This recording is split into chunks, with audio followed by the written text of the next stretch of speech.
whispers behind the door. It's been 9 years since that happened, but I still remember it clearly.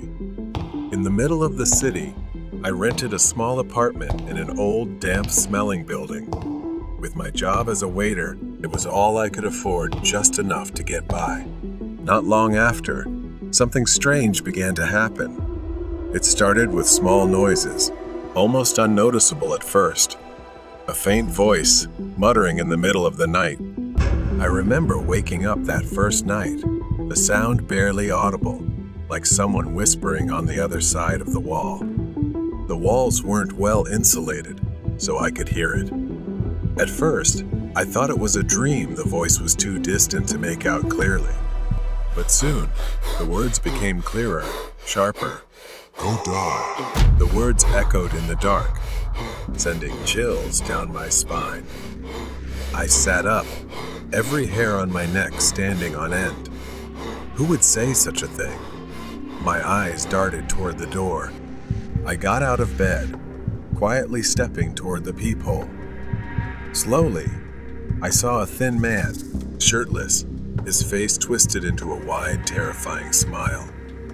His hand scratched slowly at the door with a single finger, the gentle sound of it sending chills through me. He just stood there, scratching the door and whispering. From that day on, the man became a frequent, unwelcome visitor. Every 2 or 3 nights, he would return, scratching at my door, mumbling, and sometimes singing in a shrill, childlike voice. The sound was terrifying, like a nightmarish lullaby. Every time I looked through the peephole, there he was, whispering threats. I thought about confronting him, flinging the door open, and demanding he stop. But I couldn't see his hands, they were out of view, and I feared he might be holding something dangerous. The mumbling stopped. Everything was silent. I leaned forward, cautiously pressing my ear against the door. Then a loud knock startled me, sending me falling backward. He said, "I know you're there. Be careful." But in the daytime, it was as if nothing had happened between us. I'd run into him in the hallway, and he would smile politely, nod, and walk away. I even asked him once why he kept coming to my door at night. He seemed surprised, then confused, denying any knowledge of what I was talking about. One night, I was about to sleep, but I had to grab something from the living room. The mumbling started again, but this time, it felt much closer. I crept toward the bedroom door, checking to make sure it was locked. Thank God it was. But the doorknob turned slowly, rattling as if he was testing it. Then silence for a long while. I didn't know how he had gotten in. I was terrified, but after the silence lasted long enough, I decided to go out and check. I stepped outside. From the corner near the door, I saw my thin neighbor banging his head against the wall, singing something I couldn't understand. I was truly frightened. I tried to talk to him, but he only turned and threatened me. I stumbled back, startled, but he wasn't hurt. He just kept grinning and eventually walked out of the apartment by himself. I decided I had had enough and finally called the police. They took him to a psychiatric ward. He was diagnosed with schizophrenia and had escaped from a mental hospital 2 months earlier. Apparently, he had a violent history. In fact, he had been admitted after attacking a mailman with a shovel and had snuck out undetected. Now I live in another city, far from that building, far from the memories of those nights. But sometimes, I still can't sleep well, unable to shake the feeling that he might come back. Take the wrong Uber driver. It was late November, and we had a small party. I stumbled out of the bar into the freezing cold air. I stood on the sidewalk, the world around me spinning slightly, my mind foggy from the alcohol. My friends stayed behind, eager to celebrate a little longer, but I had a flight to catch the next morning. I needed to pack. I needed to sleep. so I booked an Uber to take me home. I opened the app, and luckily, a driver accepted almost instantly. The app showed it would arrive in 4 minutes. Then, a car pulled up. The car's headlights flashed at me. From a distance, I thought I saw someone wave at me from the window. I was tired, and maybe my app was just glitching. The driver must have arrived early, that's all. Without thinking much, I stumbled into the car. Inside, the car smelled faintly of old cigarettes, and the seat creaked beneath me. I glanced at the driver in the front seat. He didn't look back at me, didn't say a word. He didn't even confirm my name. I just wanted to get home. I muttered my address and leaned back in the seat. It was then that I noticed the GPS on his dashboard was turned off. I was startled. Why hadn't he entered my address into his GPS? Everyone uses GPS for Uber, even drivers familiar with the area. I watched him drive, hoping he just knew the route well. The car sped down the street, but something felt off. This wasn't the way to my dorm. I nervously told him. I think you're going the wrong way. My school is in the opposite direction. For a moment, he didn't respond. Then, he glanced in the rearview mirror and nodded, but he didn't turn the car around. He just kept driving. I started to panic. Where was he taking me? The car stopped in front of a rundown office building. The street was deserted. Why had he stopped here? He didn't say a word. He unbuckled his seatbelt and stepped out of the car. Slamming the door shut, my mind raced. My hands trembled as I slowly pulled out my phone. My heart sank when I saw the missed calls from my actual Uber driver. I'd gotten into the wrong car. This wasn't my Uber. I was in danger. I needed to get out now. I quickly sent my location to a friend via text. If I called the police, he might hear me. But then I heard a slow, low chuckle. I looked up through the window, and there he was, smirking at me, staring. He circled the car. My hand moved toward the door, pressing down the lock. He hadn't noticed.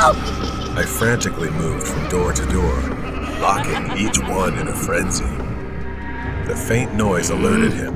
His smile vanished, his eyes narrowed in anger. He stepped closer to the driver's door, his hand reaching for the handle. When it didn't open, he angrily pulled at it, yelling, "Open the door!" I knew I only had a few seconds left. Desperate, not waiting any longer, I grabbed my phone and dialed 911, hoping they could get there faster. I didn't get a chance to speak. The sound of glass shattering stopped me, and I screamed as I saw him punch the window with his bare hand, glass flying everywhere. His arm pushed through the broken window. I dropped my phone, desperately trying to get away from him, clutching the door handle on the other side, frantically unlocking it to escape before he could grab me. I ran as fast as I could since he was injured and stuck with his hand in the broken window. I couldn't stop. I stumbled but kept running, my body filled with overwhelming terror. The night was pitch black, with the only light coming from the distant glow of the city. The abandoned lot stretched endlessly, nowhere to hide. But I kept running, praying that somehow I would survive. I spotted a small store up ahead, its neon open sign flickering weakly in the distance. My legs burned, but I didn't dare look back, not until I reached the store. I burst through the door, gasping for breath, my entire body shaking with fear. The store clerk stared at me, wide-eyed in surprise. But I was thankful I had escaped him. The police arrived minutes later. 2 patrol cars stopped in front of the office building where the car had been parked. But when they got there, the car and the man were gone. Only shattered, blood-stained glass remained. The police reassured me that they would search for him. It was a hard lesson learned that I must always be more careful when going out alone, especially when I'm not fully alert. Late night passenger. When I was younger, Chasing money at all hours of the night seemed necessary. I picked up a side job as an Uber driver. The job wasn't glamorous, but driving around the big city was something I enjoyed. Every day after 5 p.m., I'd grab a quick bite and begin my Uber shifts. Most nights ended around 2 a.m. This story took place on one of those long nights, about 6 months after working 2 jobs simultaneously. There was a hospital downtown with a large parking lot. It became my regular spot to take short naps while waiting for rides. It was quiet, away from the city noise. That night, after hours of driving, I went there to rest. I didn't plan on sleeping long, just a 15-minute nap. When I woke up, I couldn't remember where I was for a few minutes. I glanced at the dashboard, and only 15 minutes had passed. My music playlist was still playing, soft and mellow. I checked my phone, hoping I hadn't missed any ride requests. That's when I saw it. In the rearview mirror, I caught a glimpse of something that made my heart stop. A man was suddenly sitting in the back seat. He was right behind me, just staring. Then he smiled, a creepy, unsettling grin. I turned to face him, and sure enough, he was there. He looked disheveled, his clothes torn and dirty, and he only wore one shoe. His face was grimy, and he seemed exhausted, like he had been on the streets for a while. Something wasn't right with him. I didn't know how long he had been there, how he got in, or what he wanted. I glanced at his hand, and there it was, an open phone displaying the Uber app. My mind started racing. Maybe he had wandered out of the hospital, saw my car running, and thought it was his ride. I tried to stay calm. "Hey, are you waiting for a ride?" He didn't respond right away. His eyes darted from the roof of the car to the floor, avoiding my gaze. I pointed to his phone, hoping he understood. I asked again, "Do you need a ride?" He nodded. The gesture was slow, cautious, and uneasy. I forced a smile and told him I'd take him where he needed to go. I tried to act normal, to ease the tension in the car. But deep down, something about this man wasn't right. I left the hospital parking lot, following his vague directions to an old, closed-down music venue downtown. Then it hit me. I hadn't accepted a ride request on the Uber app. This guy wasn't my passenger. I glanced at the rear-view mirror again. His phone didn't show any ride request. He wasn't connected to me at all. I spoke, trying to keep my voice calm. "I just realized this ride hasn't been registered. Can you find me on the app quickly?" That's when his entire demeanor changed. He scoffed, looking out the window, then turned to me with a cold expression, saying he wasn't going to pay for the ride. I nervously chuckled, hoping it was a joke, but he remained silent. The atmosphere in the car grew tense. I glanced at him again and noticed a hospital discharge bracelet on his wrist and a dirty backpack beside him. I was trapped in the car with a homeless drifter who must have snuck in while I was asleep. I needed to get him out. I told him I wasn't giving him a free ride across town, and that he was lucky I hadn't called the police. But before I could grab my phone, he lunged and wrapped his hands around my neck. His hands were rough, calloused. I struggled trying to pry his fingers off, but he was too strong. A stench emanated from him. I could barely breathe. Instinct kicked in, and I slammed my foot on the brake. The sudden stop sent him flying forward, loosening his grip just enough for me to break free. I swerved toward the curb. He was dazed. I shifted the car into park, dialed 911, and honked the horn. He groaned, recovering from the impact, and started coming at me again. But this time, I wasn't powerless. I screamed into the phone, describing everything as fast as I could. Then, as if he realized the game was over, he grabbed his backpack and bolted out of the car, vanishing into the night. A few blocks away, the police caught up to him. I watched as they cuffed him. Later, I found out he had escaped from the hospital after being admitted for an overdose. He wasn't just a drifter, he was dangerous, and I had escaped something terrible. As the night came to a close, the only thought in my mind was, I'll never forget to lock my car doors again. The Window Stalker. It all started that day, when I was just a child, too young to fully comprehend the horror that was about to unfold. Our home was always cozy, with large windows in the living room that overlooked the beautiful garden outside. I was sitting on the couch with my back to the window, fully immersed in my favorite TV show. My mother was in the kitchen, doing her usual chores, but then something caught my attention. In the reflection of the TV screen, I saw the silhouette of a man. I could see him through the glass, standing motionless in the garden behind me. I thought it was probably my dad, so I didn't turn around. I called out, "Horror story about a truck driver." As soon as I said that, I saw my mom freeze and then rush into the living room. When my mom saw the figure standing outside the window, her face went blank. I had never seen her look so terrified. I turned around. There he was, a stranger, a scruffy man with wild eyes, just standing there staring at us with a sick, twisted grin. He didn't seem to care that he had been spotted. He just smiled wider, almost enjoying the fear he was causing in my mother and me. Without hesitation, my mom yelled, threatening to call the police if he came closer, but I could sense her fear. And then he said something that still chills me to this day. He growled through the glass with a menacing voice, "If you touch that phone, I'll break this window, and neither of you will be safe." My mom hesitated, torn between calling for help and protecting me, unsure of what to do next.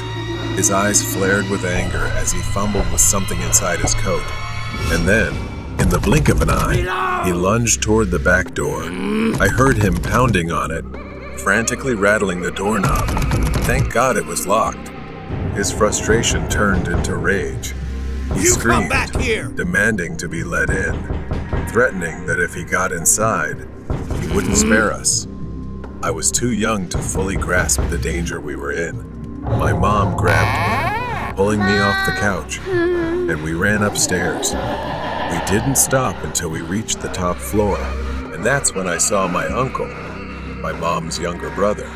My uncle was standing in the hallway, headphones on, completely unaware of the chaos downstairs.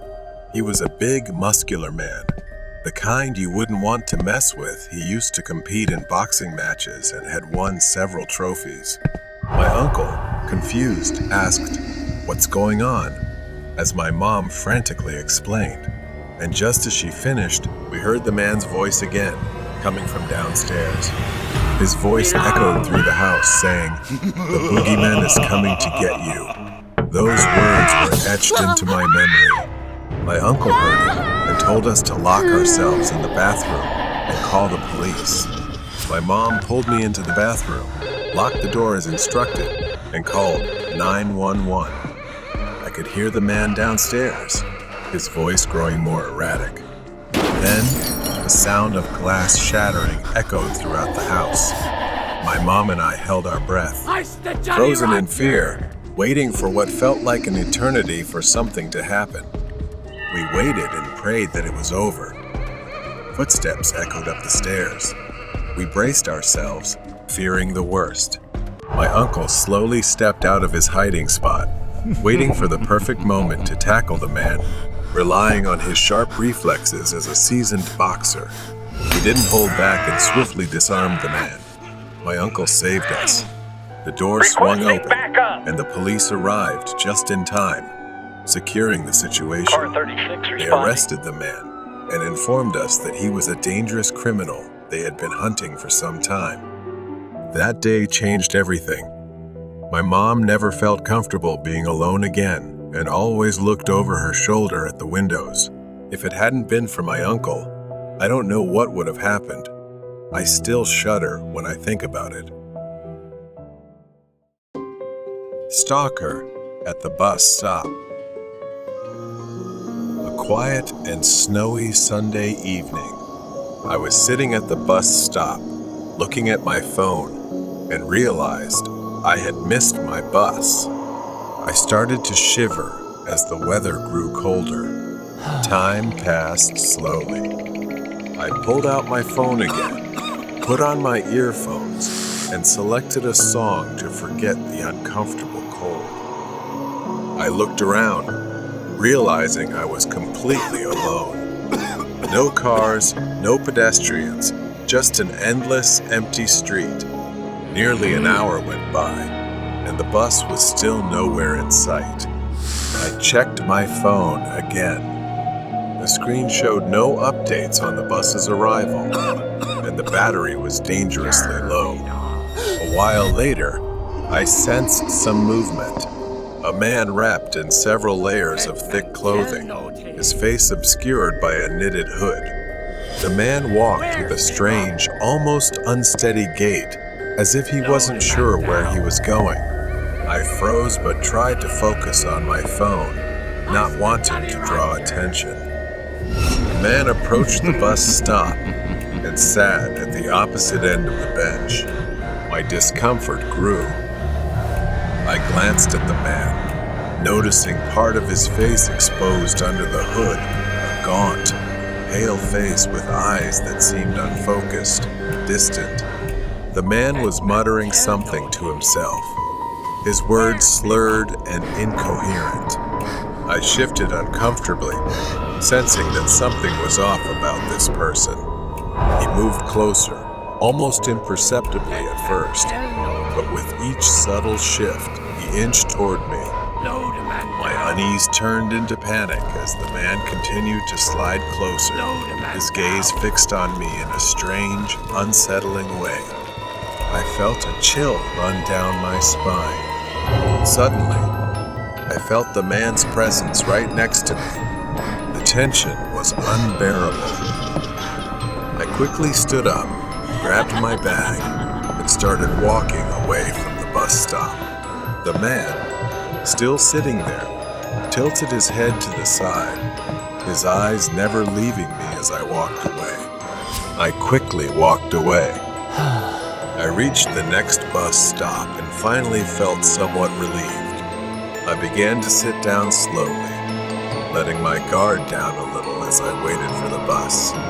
I closed my eyes for a moment, exhausted. The quiet of the falling snow was almost peaceful. Suddenly, a loud and rapid knock shattered the silence. My eyes shot open, my heart racing, and I slowly turned around to see the man from the previous bus stop, standing on the other side of the glass, his face pressed against it, grinning maniacally. His eyes were wide, staring straight at me without blinking. He kept knocking on the glass, his breath fogging up the surface. Panic flooded my body. I quickly stood up and backed away from the glass. The man began moving, circling around, his gait more erratic than before. His footsteps grew closer. I backed away, yelling at the man to stay away. However, the man was undeterred. He raised his hand, reaching out as if to do something to me. Luckily, I reacted just in time, darting off the sidewalk as the man lunged toward me.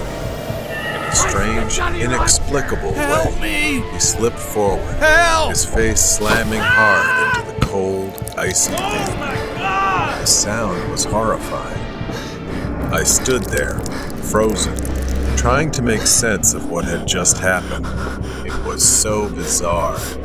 I watched in horror as blood began to pool around the man's face, staining the snow with a deep red. My mind raced as I tried to process what had just occurred.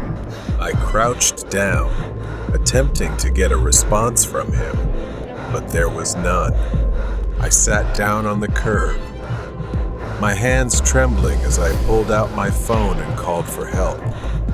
The snow continued to fall, turning this bus stop into a place of horror and dread for me. The flashing lights of the ambulance and police car pierced through the night. Paramedics rushed to the man's side, but it was clear that something was very wrong with him. As the paramedics searched the man's belongings, they found a photograph in his wallet, a picture of the man with a boy who looked eerily similar to me. The police explained that the man had been on prescription drugs after losing his son, and his mental state had deteriorated ever since. I realized, with disbelief, that the man may have mistaken me for his lost son. A few days later, I took my driving test. As I drove, I glanced down the road where the bus stop was in the distance, the events of that night still haunting me deeply. I couldn't shake the sorrow of the man's grief and the terrifying experience that had unfolded.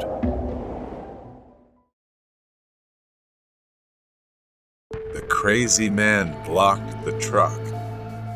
It was a torrential, rainy day.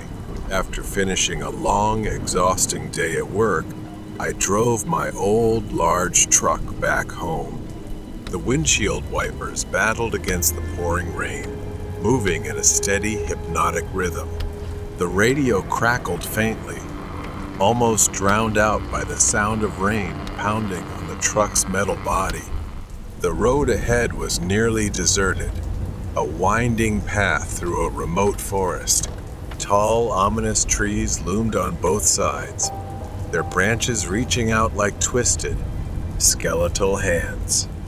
My hands gripped the steering wheel tightly, my knuckles white from the cold. My eyes were focused on the road, but my gaze was weary, longing to be home soon. As I rounded a bend in the road, my headlights caught a figure standing in the middle of the road. Finding it strange, I drove a short distance further and then pulled over to the side of the road to rest for a moment.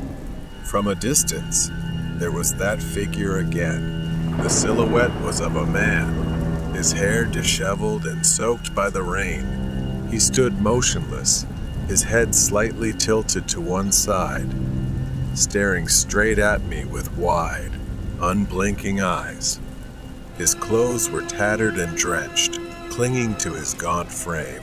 In his hand, he held something long, thin, and menacing under the headlights. My heart raced as I stared at the man, an instinctual sense of danger warning me.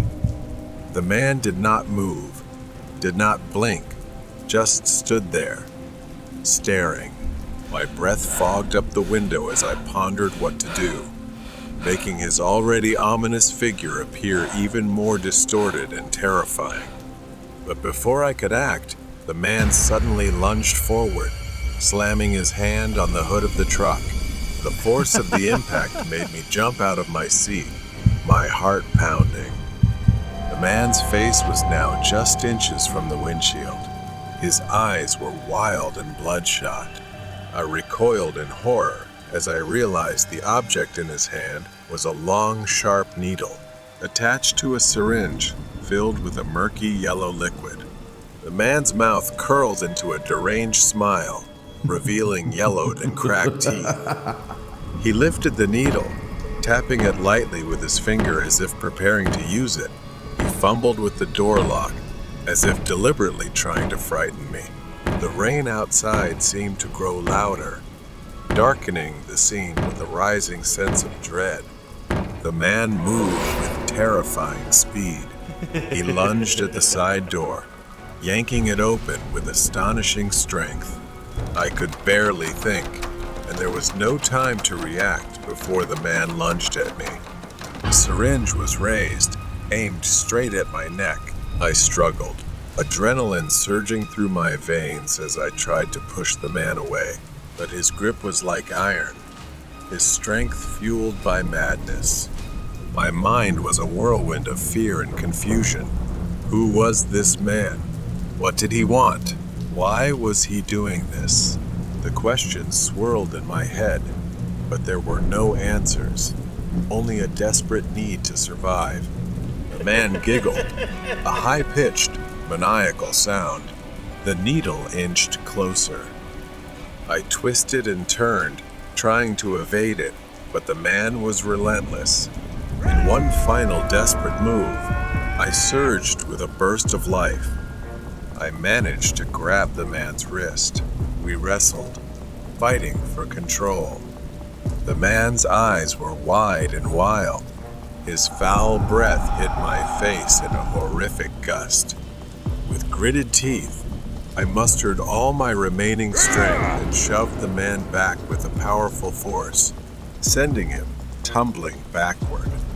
The syringe fell to the ground, the needle shattering upon impact, the liquid inside spilling out and mixing with the rain. I slammed the door shut and locked it, breathing heavily, tense with fear. I watched as the man staggered to his feet. He let out a frustrated scream, his voice echoing through the empty forest. I didn't wait to see what he would do next.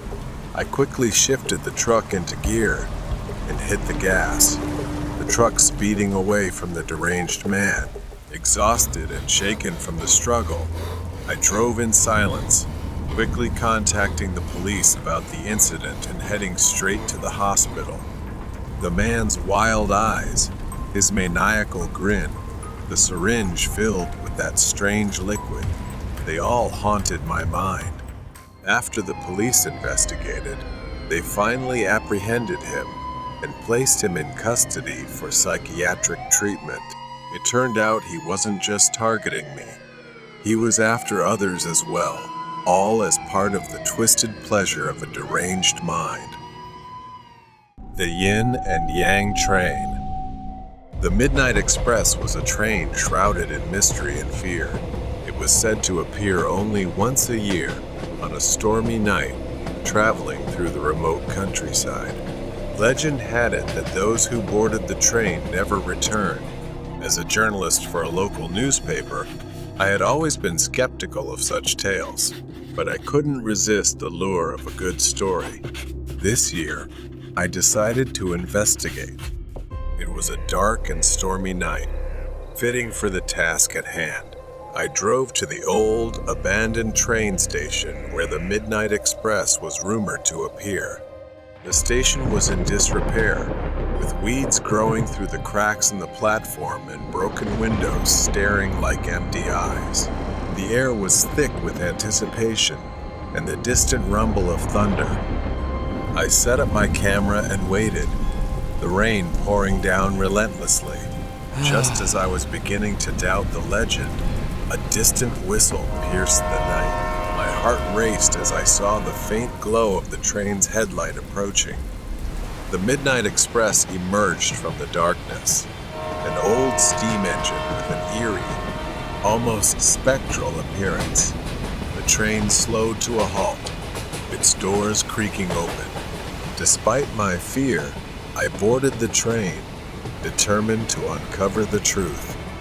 The interior was surprisingly well preserved, with plush seats and dim, flickering lights. The air inside was cold, and an unsettling silence hung over everything. I took a seat and prepared my notebook and camera, ready to document whatever I encountered. As the train began to move, I noticed that I was not alone. A few other passengers were scattered throughout the train, all of them staring straight ahead, their faces devoid of emotion. I tried to strike up a conversation with the man sitting across from me, but he remained silent, his eyes empty and hollow. A shiver ran down my spine. The train moved through the night, the storm raging outside. I decided to explore the other cars, hoping to find someone willing to talk. As I walked through the train, I noticed the passengers all had the same vacant expressions. They seemed more like mannequins than living people. My unease grew with each step. In the last car, I found a conductor. He was an old man with a weathered face and piercing eyes that seemed to see right through me. Can I help you? He asked, his voice gravelly and cold. I told him I was a journalist investigating the Midnight Express and asked about the passengers. They are souls trapped between this world and the next. This train is their purgatory, a place where they must confront their past sins before moving on. I felt a chill as I realized the gravity of his words. "Why am I here?" I asked. The conductor's eyes darkened. You sought the truth, and now you are part of it. You must face your own demons before you can leave. Panic set in as I tried to leave the car, but the door wouldn't budge. The train began to feel like a prison, the walls closing in on me. I ran back to my seat, hoping to find some way out. The passengers' faces seemed to contort into grotesque masks, their eyes following my every move. Desperate, I looked out the window, but the landscape had changed. Instead of the familiar countryside, I saw scenes from my own life, moments of regret, guilt, and pain. The train was forcing me to confront my own past. As the storm outside intensified, so did my memories. I realized I had spent my life running from my mistakes, never facing the consequences of my actions. The train slowed to a stop, and the conductor appeared again. It's time, he said. With a deep breath, I stepped off the train and into the unknown, ready to confront my past and seek redemption. The Midnight Express disappeared into the night, leaving me alone on the platform, but no longer afraid. I had found my story, and it was one that I would carry with me forever.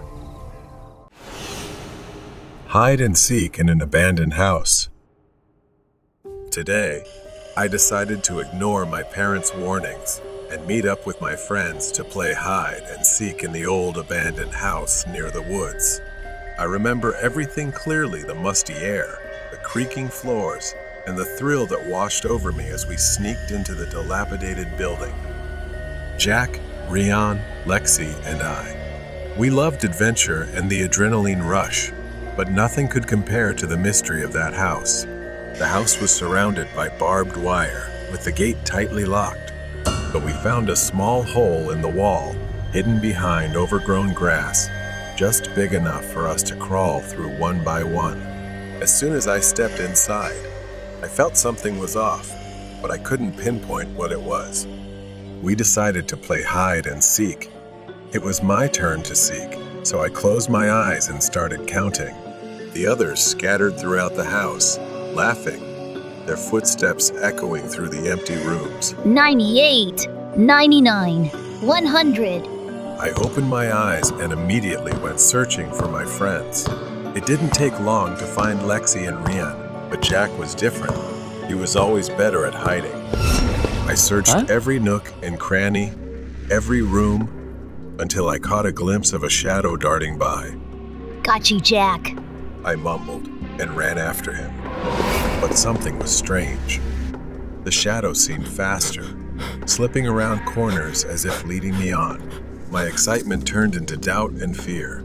No matter how close I thought I was, the shadow always evaded me, disappearing just as I was about to catch up.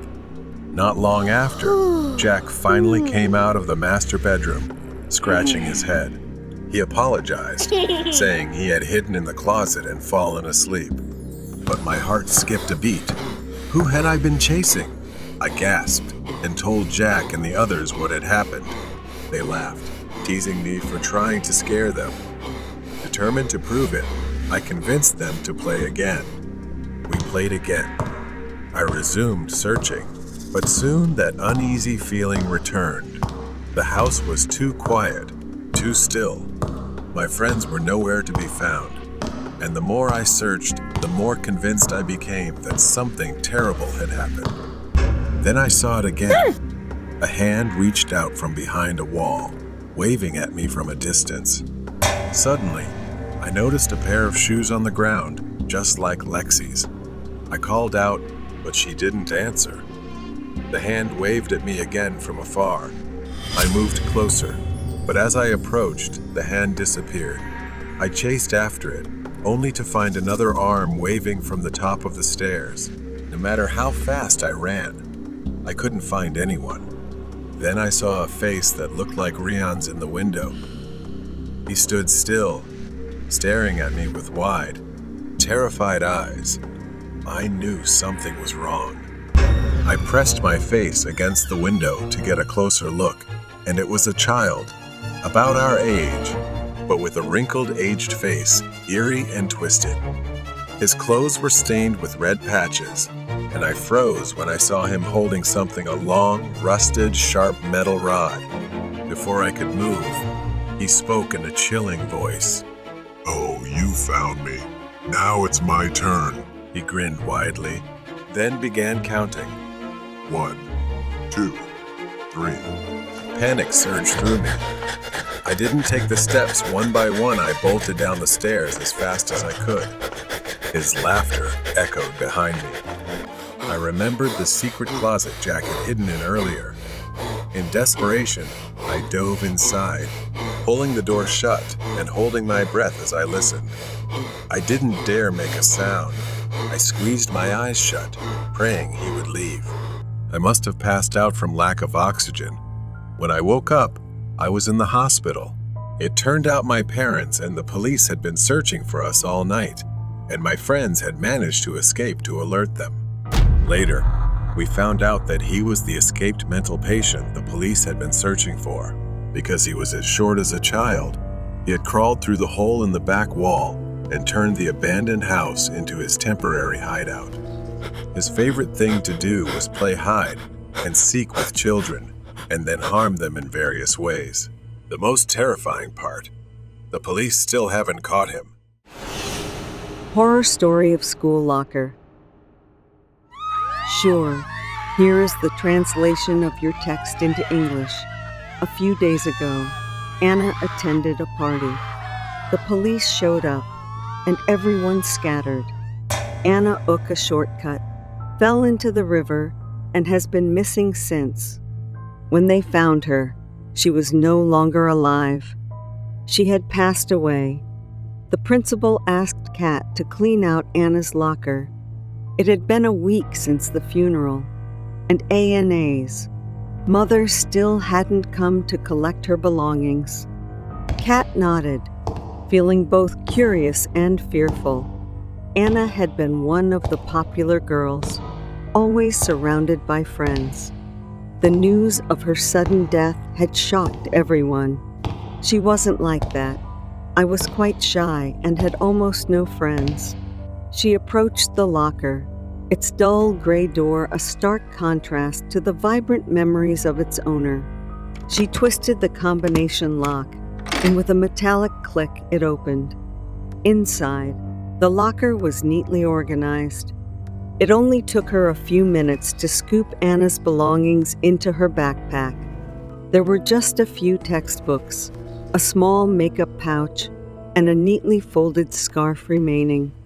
As she reached in to gather the items, a strange gust of wind brushed against the back of her neck, sending a shiver down her spine. She glanced around, but the hallway was empty.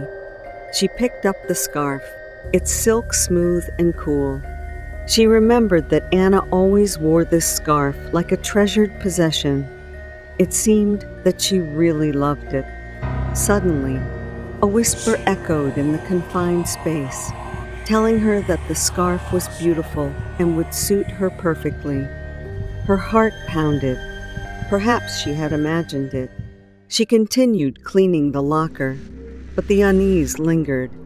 As she closed the door, the whisper came again, more insistent this time, telling her, "Wear it always, and everyone will admire you." How could she refuse? Even as goosebumps rose on her skin, she nodded and tied the scarf around her neck. Although it was silk, it felt heavy, pressing down on her bones. Kat looked up at the mirror and almost screamed. She didn't just look like Anna in that moment. She was Anna. The scarf somehow warped her skin, transforming her face. She pulled with all her strength, but it wouldn't come off. Her elbow struck the mirror, causing it to bleed. Then a voice whispered, It's okay. and assured her that everyone would love her. She decided to take a chance and see if it was true. Days passed, and she began to notice changes. People who had never acknowledged her before started to smile and greet her. The popular crowd invited her to sit with them at lunch. Kat enjoyed the attention she was receiving. She attributed the change to her makeover and the confidence boost from wearing Anna's scarf, so she didn't believe it too much. But the whispers started again and wouldn't stop. Every time she looked in the mirror, she saw Anna's reflection staring back at her, smiling that familiar, haunting smile. It was as if Anna was still there, watching, waiting. Day by day, the whispers grew into screams in her head. Panic set in. She stumbled, knocking over her bedside lamp. As she went to school, she always avoided that locker because she felt a dark presence looming around Anna's locker. Kat's breath caught in her throat as she tried to pull the scarf off, but it tightened, choking her. Then a voice echoed in her head, asking what she was doing. The next day, she decided to return the scarf to Anna's locker, hoping to break the curse. When she approached the locker, the hallway was eerily silent. She unlocked it and placed the scarf inside. Before she could close the door, the scarf flew up and wrapped around her neck again. She fell to the floor, the scarf tightening more and more. Her vision darkened, and the last thing she saw was her own reflection in the locker mirror, her face now twisted into a smile that wasn't hers. A few days later, students whispered about Kat's disappearance. Her locker remained shut, and the smell of decay began to permeate the hallway. The principal and the janitor tried to open it, but the new lock seemed fused shut. Only Kat had the combination. One evening, as the janitor was mopping the empty hallway, he heard a faint whisper. Wear it, and everyone will admire you. The janitor glanced around, but saw nothing. He shook his head, thinking it was his imagination. But as he turned to leave, he caught a glimpse of his reflection in a nearby window. He saw Kat's face staring back at him, a silk scarf wrapped tightly around her neck, smiling that haunting, familiar smile. The janitor gradually turned pale and was so frightened that his heart felt like it was going to jump out of his chest. He ran out of there as fast as he could and immediately went to the police station to report what he had just witnessed. At first, he thought it was just an illusion, but when he linked it with Anna's departure and Kat's disappearance, it was really a coincidence, as if there was some kind of curse. Sometime later, the police came and took the cabinet out of the school. The mystery of Kat's disappearance and the scarf remains a mystery that no one wants to talk about. The crazy mother on campus. Exam season had arrived, and normally our school library would close, but because of the exams, the school decided to keep it open until midnight. My house is not far from the school, so instead of studying at home, I prefer to study in the quiet and peaceful library. That day, I left home at 6 o'clock, engrossed in my studies, and didn't realize that it was already 10 p.m. I had never stayed this late before. The ticking clock was loud, each second echoing in the emptiness, signaling that it was nearly midnight. Strangely, there were hardly any students studying at that hour. It was absolute silence. I finished my work and headed home. The library is at the end of the hallway, so as usual, I walked down the long, dark corridor of the school. But today, I felt an unusual chill in the air. It was empty and the silence was suffocating. I walked through the hallway and quickly approached the exit. I walked fast, the sound of my footsteps echoing ominously. The once familiar campus now felt strange and frightening. The trees swayed gently in the wind, their branches like skeletal fingers reaching out. The path narrowed as I entered the school garden, the lights becoming fewer. A sudden loud snap of a branch made me stop dead in my tracks. I spun around, heart racing, but saw only shadows. Exhausted and hungry, I could barely walk properly. I kept my eyes on the ground as I walked. From the darkness, a figure emerged. It was a woman walking with a strange, crippled gait. Her legs seemed twisted, making it difficult for her to walk. She moved like a zombie. Now I was close enough to see her clearly. Her clothes were torn and filthy, her hair hanging in tangled clumps around her ghostly pale face. My heart pounded in my chest as the woman limped toward me, her eyes staring as if she wanted to pounce on me. I backed away, fear enveloping me. The uneven footsteps of the woman grew louder, echoing in the empty night. She pursued me relentlessly. I ran aimlessly until I reached the school parking lot, desperately searching for a place to hide.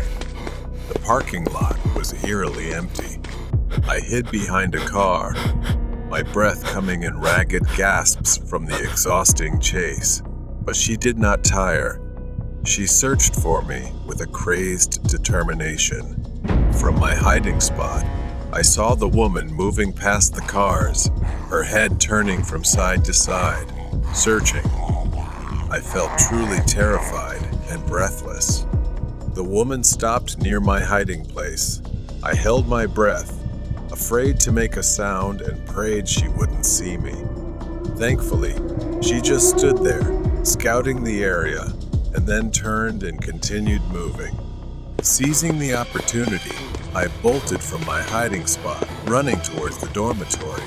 The lights of the building were a beacon of hope, but the woman's footsteps grew louder behind me. I didn't care about anything else. I just ran, fearing for my life. I reached the dormitory entrance, my hands shaking as I fumbled with the keypad. I could hear the woman's labored breathing right behind me. Finally, the door clicked open, and I rushed inside, slamming it shut behind me. I leaned against the door, gasping for breath. I looked through the glass, but the woman was nowhere to be seen. The campus was dark and silent. I collapsed onto my bed, my mind racing with the terror of what had just happened. The image of the woman's pale, haunting face was etched into my memory. The next morning, I was determined to find out more about what I had experienced. I asked the groundskeeper who tended to the school's garden. He looked quite old, so I thought he might know something. I asked him, and he said that in 1998, there was a 32-year-old woman who had a 20-year-old daughter who also attended this school. One day, while playing with her friends, the daughter mysteriously had an accident on the school grounds and died. The mother couldn't bear the thought that her daughter might have been bullied or something terrible had happened to her that she didn't know about. Losing her daughter drove her mad, and she would appear and disappear erratically. I decided I would never walk alone on the school grounds again. For the sake of my safety, the danger was too real and could strike at any moment. Horror Story Haunted Tracks. The legend of the haunted tracks had always been a topic of eerie fascination in our small town. The story went that, decades ago, a tragic train accident had occurred on the old, abandoned railway line just outside town. Many lives were lost that fateful night, and it was said that the spirits of the victims still lingered, haunting the area. As a skeptic, I never believed in ghosts or haunted places, but that changed one cold winter night. I was driving back home after visiting a friend when a heavy snowstorm hit. making the roads nearly impassable. I decided to take a shortcut through the old railway crossing, hoping to save some time. The wind howled, and snow fell in thick, blinding sheets as I navigated the narrow, winding road. The visibility was almost zero, and I had to slow down to a crawl. As I approached the old crossing, my car suddenly stalled. I tried to restart it, but the engine wouldn't turn over. Frustrated, I got out to check under the hood, the biting cold stinging my face and hands. As I fumbled with the engine, I heard a faint, distant whistle. I froze, remembering the tales of the haunted tracks. The whistle grew louder, and I saw a light piercing through the snowstorm, heading straight toward me. Panic set in as I realized it was an old steam train, barreling down the tracks at an alarming speed. I abandoned my car and tried to run, but the snow was too deep, and I stumbled. As the train approached, I could see it more clearly. A rusted, ancient locomotive, its windows shattered, and the metal twisted and scorched.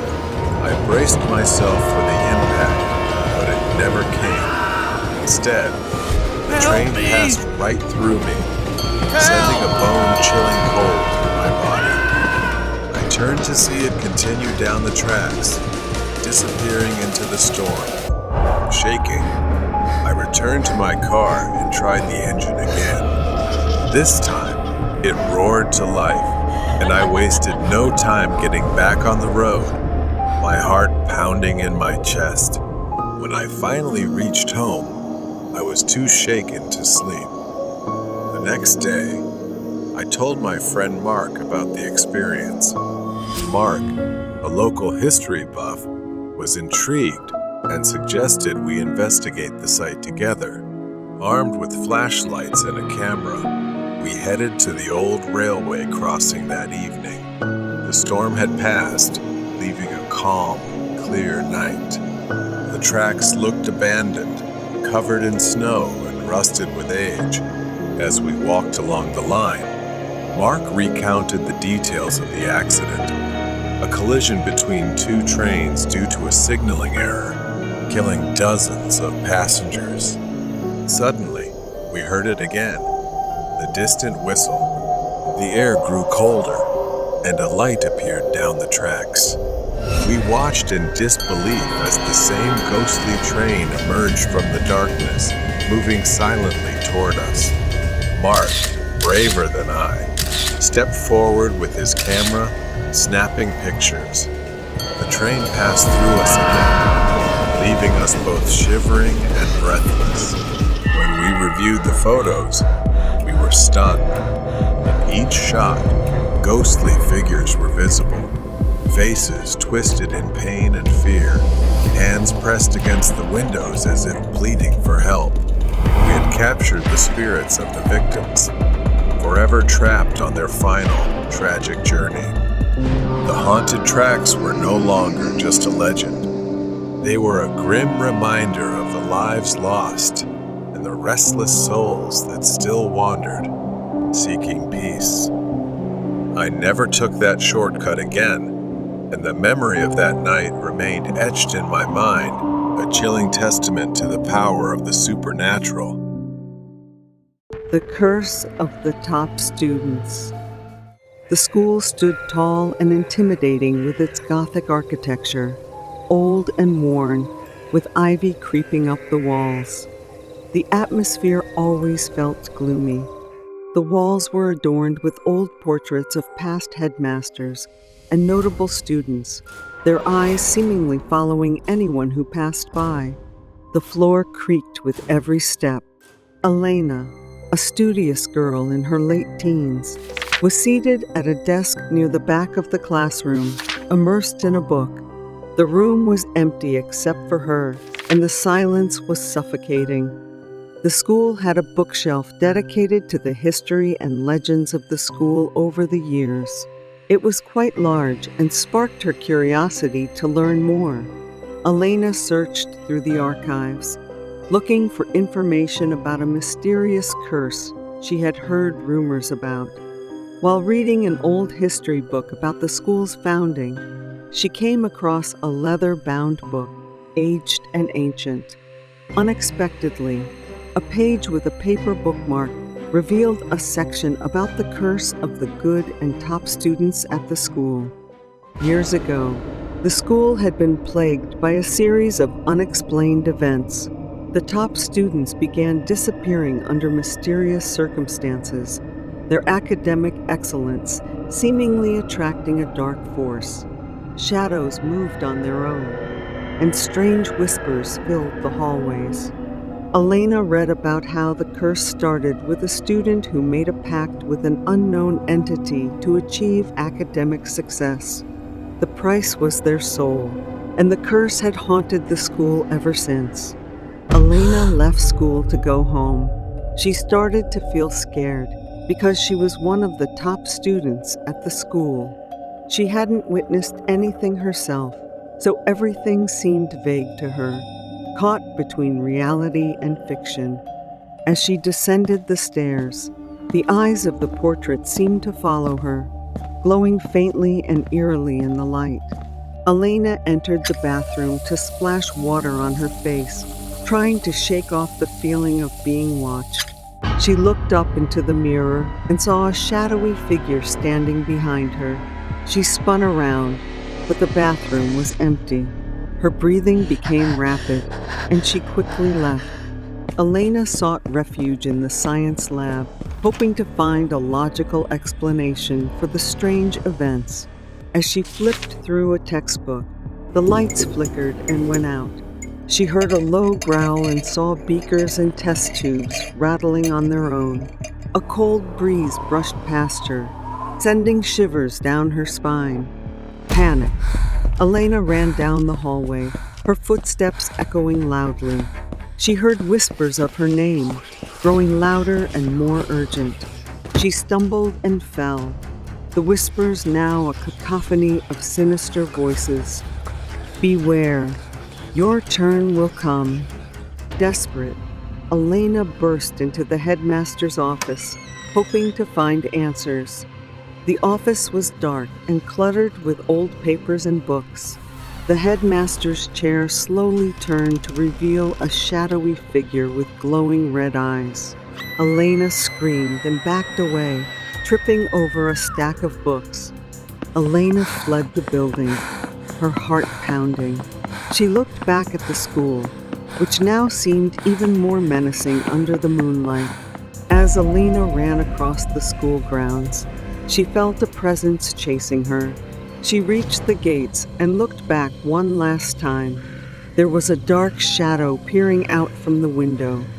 Safe back in her room, Elena tried to calm herself, but the events of the night kept replaying in her mind. She opened her laptop and began writing about the curse, determined to warn others. As she typed, she felt a strange sensation. A shadowy figure lunged towards Elena. She tried to scream, but no sound came out. The figure grabbed her arm, and she was suddenly overwhelmed by a flood of terrifying visions, students being dragged into darkness, their faces twisted in silent screams, and the entity that started the curse grinning maliciously. Elena saw the student who made the pact, standing before a dark figure with glowing eyes, signing a blood-soaked contract. Elena snapped back to reality, the shadowy figure gone. She was left shivering, a dark mark on her arm where the figure had grabbed her. The screen faded to black, and the only sound was a whisper. Good luck. If you don't leave, you will be next. She didn't know if the curse would follow her, but with such a warning, she decided not to stay another minute. The next day, she left and transferred to a different school. Not long after, the school was abandoned due to rumors, and students gradually left.